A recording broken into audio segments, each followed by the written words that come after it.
ජීවිතේට මහන්සිද? වැටුණු තැනින් නැගිට ගන්න අමාරුද? එහෙම කියලා හැමදාම ওই විදිහට ඉන්නද කල්පනාව? නැගිටින්න. ගින්නට පිලිස්සුණු ෆීනික්ස් කුරුල්ලෙක් ආය අල්ලුම් මතින් නැගිටිනවා වගේ ඔයා ජීවිතේ නැගිටින්න පටන් ගන්න.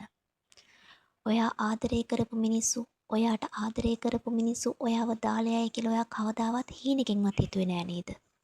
ඒත් අද ඒ මිනිස්සු ඔයාගෙන් ඈත් වෙලා නේද?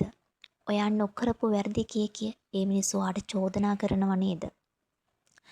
ඒ ගැන හිත ඔයා වද වෙනව නේද? දුක් වෙනව නේද? ඒත් ඔහොම දුක් වෙනවා කියලා ඔයාගේ ජීවිතේට ඔයාට ලැබුණු දෙයක් තියෙනවද?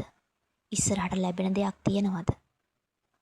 ඔයාට කවුරු නැතත් ඔයා හදපු වඩපු දෙමාපියෝ ඔයාව දිනනකම් බලාගෙන ඉන්නවා කියලා ඔයාට අමතකද?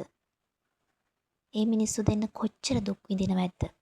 ඔයා ওই විදිහට ඉන්නවා ඒ මිනිස්සු දැක්කොත් ඒ මිනිස්සුන්ට කොච්චර දුකක් දැනෙයිද? ඒ මිනිස්සුන් ඔයා ওই විදිහට හැදුවේ ওই විදිහට දුක් විඳින්න කවුරුත් නිසා ওই විදිහට වැටිලා ඉන්නද? ඒ නිසා නැගිටින්න.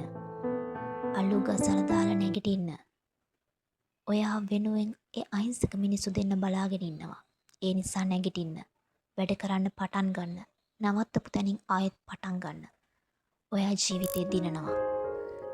මේ ලෝකෙ දිනපු මිනිස්සු කවදාවත් ජීවිතේ වැටුණු නැති මිනිස්සු නෙමෙයි.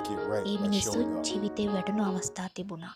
බලාගත්තු අතේ බලාගෙන නොකා නොබී ඉඳපු දවස් තිබුණා. හැබැයි ඒ මිනිස්සු ජීවිතේ අතෑරියේ නැහැ. වැටුණත් ඒ මිනිස්සු ජීවිතේ නැගිටින්න ආයි උත්සාහයක් දැරුවා. ඒ උත්සාහයේ ප්‍රතිඵල විදිහට තමයි ඒ මිනිස්සු ජීවිතේ දිනුවේ.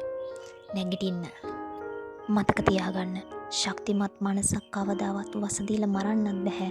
දුර්වල මනසක් බෙහෙත් දීලා හොඳ කරන්නත් බෑ. යන්න ගියපු මිනිස්සුන්ට යන්න දෙන්න. ඔයා පටන් ගන්න.